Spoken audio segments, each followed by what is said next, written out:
Rogers TV. The opinions expressed in the following programs are those of the participants and do not necessarily reflect those of Rogers nor Rogers TV. Hey everybody, welcome to another episode of Tobin Tonight, the podcast on Rogers TV. I really wanted to say that. Why did I do that? I don't know. For my own amusement. This week on the show, we welcome Rob Laska from the band Valley. Now, if you're not familiar with Valley, that's totally okay. This is the chance to go check them out before we start. I'll wait. Okay, that's enough time. They were actually performing at the Grey Cup last year, and they've done a few shows with the Arkells, maybe one show with the Arkells, but listen, they're a great band. They got a new album out called Lost in Translation. I think that comes out in June or July. But you can definitely go on iTunes right now and check out some of their songs. I actually discovered them through Instagram, and the song Like 1999 referenced Friends, and I love Friends, and then I was hooked. So that's my story, and I'm sticking to it. But in this week's episode, Rob talks about the new album.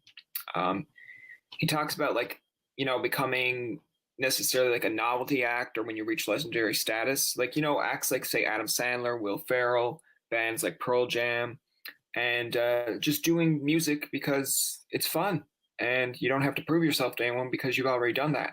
And I think it's more of a legendary status, not a novelty act, because sometimes when you put in the word novelty act, people take that as like, oh, like they're a sellout. It's like, no, they're just doing it now for fun, and you guys paid to see them because you know the history. So we talk about that, and we also talk about Rotten Tomatoes. Not actually Rotten Tomatoes, but like kind of how Rotten Tomatoes grades things and if it's done fair or unfair. Listen, there's a whole lot of stuff we talk about in this episode. So just sit back, enjoy it, and if you got any complaints, send them to Rogers, and then Rogers will send them to me, and I will kind of glance over them, and then I'll be like, Dan, because that's my man, Dan at Rogers, and he'll just tell me like, Tobin, don't worry about it, you're doing fine. And I'll be like, thanks, Dan. And then behind the scenes, he'll be like, we gotta get this guy off the air. He's really not good. And I'll be like, that's fair. Anyway, it's enough about my personal life. Let's find out a little bit more about Rob's personal life, shall we?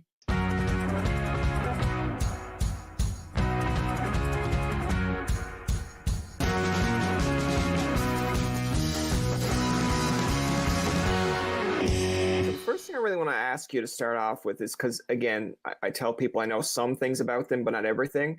Again, we like to do some research around here, but if we do too much research, it's almost like, guys, why are we having these people on? We know their whole life story. What's the point? It's like, no, give them something to talk about. So, and I know you've probably heard this question before, so that's why I'm kind of going into a different spin. I heard that the reason that this band Valley South started was because of a double booking. Now, my spin on it is you can still tell the story, go ahead for it, but have you ever sent your sister's friends flowers or compliments that she kind of helped you all get this together? Because without her, there is no Valley. 100%. Yeah. No, it's crazy. So, I mean, we started a band at a time where I'm not going to make it sound old because we're not, but it's like, we started a band at a time where the internet existed in a very purified way. It wasn't as noisy and as there was communication, but in a very linear way. It was very I talked you had MSN, you had Facebook, we had the little resemblance of MySpace from our siblings. It was kind of it just wasn't what it is now, for sure. And I was at the end of high school, and the real way of meeting people and doing music and starting shows and whatever it was through real human interaction, which obviously is just not as much of a thing anymore. But yeah, the way we met was very much through me and Alex were done. Alex, our bass player, we're done high school, and we weren't ready to go to college. We're we want to give this thing a real shot. So, we're okay, we should rent out a studio somewhere and just see what happens. We've been playing in bands in high school for years. So my sister had a best friend that in high school that like wanted to like work in a studio. So he just like started interning at a studio, and he basically was like the head engineer there at one point. And yeah, basically we just booked some time with him, and then little do we know, we like show up to the studio and Kara and Mickey are also there. He just happened to overbook us or overbook the studio and double book us. And yeah, we both showed up and we're just like, I'm supposed to be here. And then they're like, no, I think we're supposed to be here. And since then, the rest is history. Like we just like loved each other's music. We're just kind of like sharing ideas. I think the first song I ever sent to Karen Mickey was like a Fleetwood Mac cover of a song called Everywhere that me and Alex did in like his parents' basement. And that kind of started the whole thing. And then the Fleetwood Mac thing is interesting because like that all spans that whole idea. Like a lot of our identity starting out was in Fleetwood Mac. Like they're like one of our favorite bands ever. And more so the later years. We love all the like more crazy, kind of more rocky stuff earlier and like psych rock stuff. But the real pop form of that band with Stevie and everyone coming together is a really beautiful thing for us. So we later found out that Fleetwood Mac kind of met the same way. There was kind of two separate things. It was like Lindsey Buckingham and Stevie, and then, Fleetwood Mac as it was prior to that formation. And they kind of met together at Sound City. So there was this whole like through line with Fleetwood Mac and us meeting that we just felt really grateful and thankful that we met, because kind of bringing back all to my first point, like it was a time where, yeah, the internet existed, but it wasn't like I could go online and like find people to start a band with. Like I was like still playing shows at like YMCAs and anywhere I could book a show with my friends. And like, that's how you met people. And that's kind of how we met. And we had zero mutual friends on Facebook, nothing. Like me and Alex and Kara and Mickey were like so separate, like no mutual friends, nothing. So the odds of us actually meeting, if it wasn't for like the universe double booking us pretty much, would be really rare. So. And now it's like you kind of do that from your bed. You can go on your phone and just be like, oh, this person sounds cool. I'm going to message them and see if like they want to start a band. Like it's just so different. But I feel like that way with podcasting is like it's easier said than done, where you like send someone a message and you're like, I like your podcast, like we should like maybe do a podcast together, and they're like, right, yeah, totally. But it's like I feel like podcasters, not to be like mean to other podcasters, but I feel like some of us are kind of like, no, I'm doing this by myself, or I'm doing this with my buddy, you can go to fuck. And it's like, right, but I'm here but I want to collaborate. It's like, I don't trust you enough to collaborate with you. It's like we've done well on our own. We don't need you. Yeah, there can definitely be a lot of that kind of personality projection in anything. But yeah, I feel like everyone started a podcast over the pandemic. I mean, that was the big joke. It's like, there's so many memes I saw during the later half of the pandemic. It's just like, oh, my mom and my aunt started a podcast about like cooking bread or baking or whatever. It's just like, but also all the power to the world, honestly. If people need an outlet, let them podcast. I feel like, you know what, like I feel like there's a double-edged side of that, because it's like, yeah, go ahead and form a podcast, because people think, and it's not me bringing people down, it's just realism here, is like they think it's easy, and sometimes it can be. No, until you realize like you're 5 episodes in and you're kind of like, oh, this was fun, so what do we do now? It's like, well, you got to kind of promote it. You got to kind of like, if you want that, like if you want people to listen. Yeah, I agree. And podcasts are just like, it is a lot of work. Like you said, it's like every week you need to, come up with a new, like you need to like script them. Like my favorite podcasts are like not scripted, but they're very well researched, because every week you gotta come up with a topic, or you gotta, really do your pop culture research. You have to, whatever your podcast is, just like, it's a lot of prep. It's not just like, a lot of the time, some of my favorite podcasts I've realized, like, there's so much prep work, and that's why you go back to it, because it's, it's a thing you get addicted to. It's a format. It's a conversation. It's a voice. Also sometimes it's just a voice. Like my favorite podcasts are just like, I enjoy your voice talking about anything. And that just gives me, that like soothes my anxiety. So it's like, yeah, it's a wild world, man. I'm happy. So Rob, saying that, how does my voice make you sound? Does it make you feel like, oh my God, I want to run really nice? Run to the hills? No, you got a very smooth. I feel like you're meant to be doing this. Your voice gives off intent, which I like. Yeah, that's like a lot of prep work. Like my actual voice sounds like, "Hi, Rob. What are you doing today?" And then you'd be like, "What?"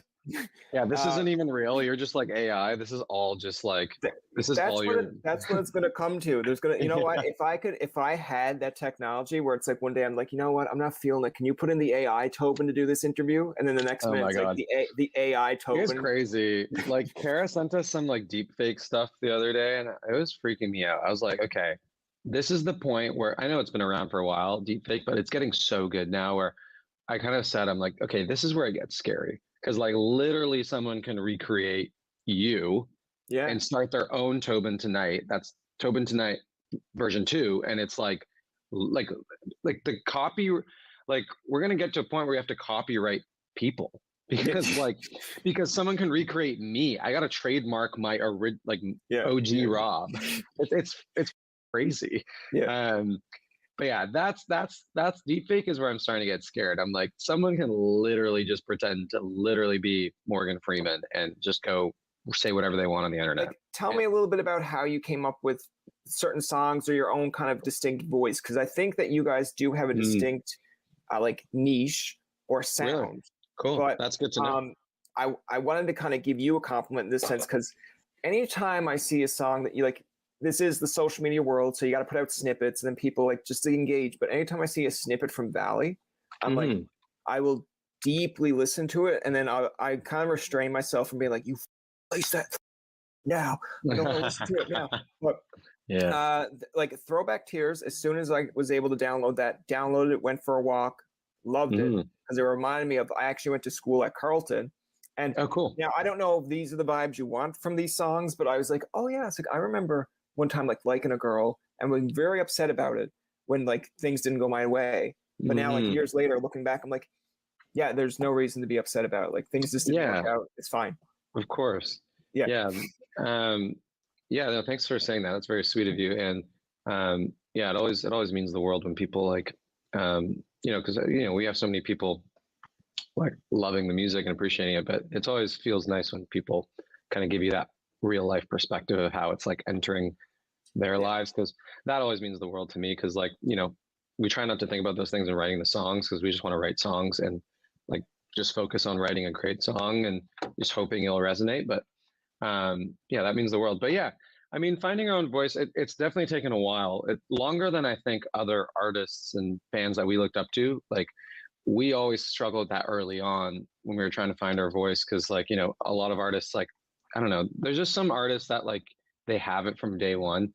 And I'm not saying they haven't worked for their voice or their whatever it is, but like it's just it happens to like connect a little bit quicker. For instance, like a Billie Eilish or something, from day one, like the vision was there. It's like she comes out with Ocean Eyes, everyone's like, holy, like, and it's always, you could see it, like everything was there and ready to go. She was meant to be a star. With us, it's like, okay, two separate kind of people met after high school, 4 crazy different personalities, really developing those personalities, getting to know each other as best friends. There's just a lot more like history to like kind of connect together. And for a while, yeah, we struggled with our sound. We're like, are we gonna, are we like a folk thing? Are we gonna like, you spent so much time genrifying. And then there was a big switch making our first record. We put out an EP called This Room Is White, and then we kind of put out Maybe, which was our debut, like coming of age. Like it was our album that we wanted to soundtrack our teenage movie, like our high school experience. And that was when we had a real pivoting point of our sound. If you listen to Maybe top to bottom, like that is like quintessential turning point for this band where it's like, oh, okay, they have a thing now. And that stemmed a lot from us like spending years just figuring out like, okay, what did we grow up on? What are our influences? What changed us as people that like is going to influence the music? Like what makes us sad? What makes us happy? Like all that, like that's just becoming best friends and like analyzing each other created our sound. And now our sound, I would say, is like, it's very, we talk about real shit, obviously. That's like the most important thing to us, is just like talking about real things that have happened to us or people close to us, or, just like we always want to write from a perspective of believability. I think that's the biggest thing in songwriting, is like make it believable.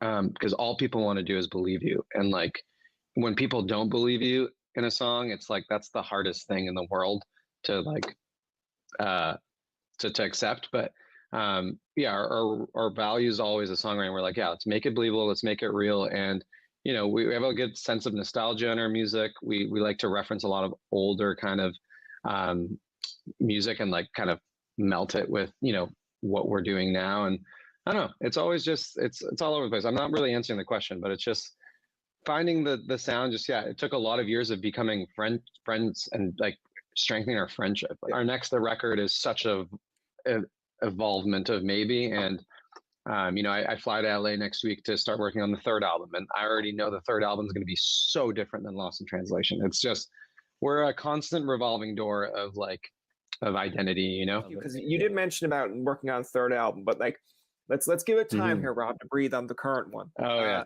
we're workaholics. I don't stop working. Yeah. I wish I'm different. If someone told me to stop working, I'd be like, gladly. Okay. Like, sure. I just love we love what we do, you know. Yeah. Like as soon as we submitted Lost in Translation, I was like, okay, I got the vision for the next one. Let's go. You know, I just get really excited. I feel like that's Probably, like sometimes with episodes, like I have an idea of what I want to do for an episode, and then like 3 days, like after going for a walk, I'm like, yes, let's go do that. And then by the time I get home, complete opposite of what you are, I'm just still like, all right, that was a great idea. It's like maybe someday, maybe someday. Yeah. But I gotta take no, I feel you. And you know, sometimes I have to really stop myself because it's like, you know, the band's always joking with me. They're like, dude, like the second album's not even out yet. Like just take it in. Like you just finished like a 16-song album. Like relax. But I'm like, but I want to get started. So I'm literally going to LA next week with Mickey, and we're writing all week for the next album. I can't imagine, like I have no other purpose but to write songs and make music and, you know, do it with my friends. Like, and we're very lucky that we get to do that. And we're very privileged, and we realize how privileged of a position that even is in 2023 to like just wake up and write songs and put them out in the world. It's crazy. Like we're so lucky. I know who said that. That was Michael Keaton in Jack Frost. No. I love that. That's what he said. Like right before, like he left his kid for like, you know, to go on a tour. He's like, we make music because we love it, not because we have to. Not because we have to. But Dad, my hockey tournament. He's like, we're about to sign a major label deal, and then it's really happening. Oh, I love that movie. I haven't watched Jack Frost in so long. I should have watched that this. Jack Frost season. Is like, so I grew up with like How the Grinch Stole Christmas, Jim Carrey. Nice. That's my favorite one. But over time, I've grown to kind of accept Jack Frost. It's like, you know, when you go on like a Rotten Tomatoes and they're like, this movie, and you're like, not to me, it's not. That's how I feel about Jack Frost.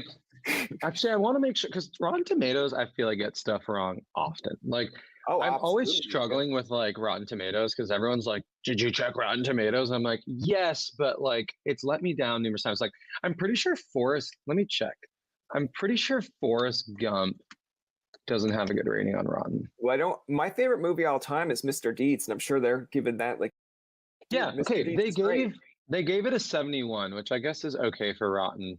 Yeah. But like, yeah, Rotten Tomatoes has often done me dirty. And yeah, Mr. Deeds, another example. But I think that's because Adam Sandler is like either a love or hate. That's the thing. There's some actors that it's like, it's either you love it or hate it. The same thing with Jim Carrey. A lot of people are like, I can't do the slapstick thing. It's too meta in a way. But it's like either you get it or you know. Adam Sandler, Jim Carrey, like those are kind of the kind of actors where it's like you either fall in love because they kind of play the same person every movie in the best way because they're just themselves, like to the core. So it's kind of it's either you kind of love it or hate it. It's like Steve Carell too. Steve Carell just like has that, like he has that style. It's like Brick to me is kind of Michael Scott in a weird way. I know it's not, but like I don't know. There's just some actors that just like have that like that just like really ambitious like that's how I feel about personality. Will, that's how I feel about Adam Sandler, Will Ferrell movies. When I was younger, I was what are you doing? Alex in a Band does the best Adam Sandler impression ever. I was so excited when I was younger to go see those movies, but as I get older, like there's a part of you like it's not that they're not your favorite actors or comedians or whatever anymore, but there's a realization that you're like, you know what, maybe not. Like I remember love Adam Sandler. We'll go watch Adam Sandler movies, but there is a point where I'm just like, Jack and Jill, no. I mean, there's always that. I mean, we're comparing, like, this is a really good point because it's like, with artists, with legacy acts and like artists that stand the test of time, Yeah. everyone has that kind of relationship with any form of like art, really, that stands the test of time. And that's actually, I think about this a lot. That's a big part of like, not sacrifice, but like in a proper like longevity of an artist's career, you're gonna have those moments, and there's some artists that like, and it's all based on perspective, but like, if you look at a band like Coldplay, who's put out so many albums and has filled stadiums for literally almost a decade, it's like you're gonna have that ride too. There's gonna be fans that love one album and then kind of fall off for another one because it's like, oh, it just wasn't my kind of thing, and then another one comes out and they're like, oh my god, they're my favorite band again. Like, you just kind of have that journey with a lot of legacy artists because like they're going to make music their whole life. They're going to try new things. They're going to evolve. They're going to experiment because again, they're legacy acts. They're doing this for the rest of their lives. And like, there comes a point where they're like, I don't really, it's like, it comes back to like the most self and pure form of expression where it's like, I'm just going to kind of do us now. Like, we've done everything. We've filled the stadiums. I'm just going to like do what I want to do. And that is their Jack and Jill, like Adam or Forever, he might have been like, I've proven myself. I've done so much. Like, I've made hit after hit after hit movie. So what if I want to do Jack and Jill? I love the script. People might hate it, but I want to do it. And like, you're going to get that with legacy acts. And I think that's a beautiful thing because it allows for like artists and actors and people at that point in the career to go back to their inner kid because they go back to this state of like, I don't care anymore. I've proven myself. I'm just gonna do whatever the I want. And that's like the most beautiful inner kid to find at like, maybe after the peak of your career. Same thing with artists, I always like hope every artist, actor, whatever, just like finds that inner child once they've, proven themselves to the world. Because at the end of the day, everyone just wants to prove themselves in the world and say that, I matter, the art I make matters. But, for instance, I saw you were doing an interview with John Stamos. Yeah, I was going to reference that with the dog. That was so beautiful. Yeah. That was such a beautiful conversation because it's like, he's another example, started so young, like, Full House and whatever. Like, he's done so many iconic roles, and then there was a season where he started doing, I think it was Dancing with the Stars and this and that. Like, he's just like, comes a point where it's like, okay, what do I want to do? The world knows I'm John Stamos and I kick ass. Now I just get to like be me. And like, yeah, that's just like the best place. So that's like the one thing. I'm so scared of getting old. I literally, like, I am terrified of getting old. But the one thing that keeps me hopeful about getting old is finding that inner child and not giving a fuck about anything. All right. So like the fun aspect we like to like wrap it up here with is we like to have a game of random questions. Love it. Hit me, Tobin. All right. Okay. All right. So I'm not going to hit you one more time like Brittany, but this guy came prepared with his one-liners. I love it. So for the first one, what is the most embarrassing moment that you can think of that happened either like on tour, on stage, or just in general in your life? Oh man, that's a good question. There's probably so many, but man, what are you talking about? Is this conversation is the most no. This conversation is embarrassing. On tour, there's so many. Oh my god, I gotta think of one. I mean, one time on stage, my like belt came undone and like my pants were like falling down. That was embarrassing, and I had to quickly turn around and fix that. That was embarrassing. I've definitely announced the wrong city on stage before. I think we were in Birmingham and I said Nashville or something. Like that's happened before, which is really silly. I've up so many lyrics too. Like there's like we played our biggest show in Toronto at the Opera House. We did 2 sold out nights. And I just literally was like, I blanked out. I think I was staring at like a couple arguing in the crowd. Like there was like something happening in the crowd that like got my attention. And I just started staring at them and I was like, oh, like they're actually arguing like during the show. Sorry, that's our dog. They're starting to like argue during the show. And I was like, oh, what's going on? And then I literally just like didn't sing the verse. So the band's just looking at me and they're like, you gonna sing the verse? And I'm like, oh, and we literally had to like cut it out of the live video that we're filming, but there's been like that. Yeah, just dumb. It's mostly dumb stage that I just do for no reason. But yeah, wrong city on stage is like pretty, like that's a classic one, but it hurts because people actually kind of judge you for it. They're like, you literally don't even like know where you are right now. And then artists are like, yeah, but like it's so funny because artists are like, yeah, I just wake up and roll off the bus. I don't know where I am at any time. I'm like, you're there for a day. You know where you are. So there's no excuse. All right. What's a song that you do like performing on stage compared to, like, not that it's the most popular, but one that you're personally like, I like it. Fuck you guys. 100%. There's a lot off our first record. Right now, we're in the middle of like, we're at a point where we have so many songs that it's like making a set list is kind of like a case study. Like, all of us have to get in a room and be like, okay, like talk about the flow of the set. How is this song gonna flow into this song? And what are people thinking at this point in the set? And why this song doesn't feel right to this song? It's just the whole psychology of it. But one song that we've been playing in rehearsal that we're excited to bring back is a song called Sports Car off our record, Maybe.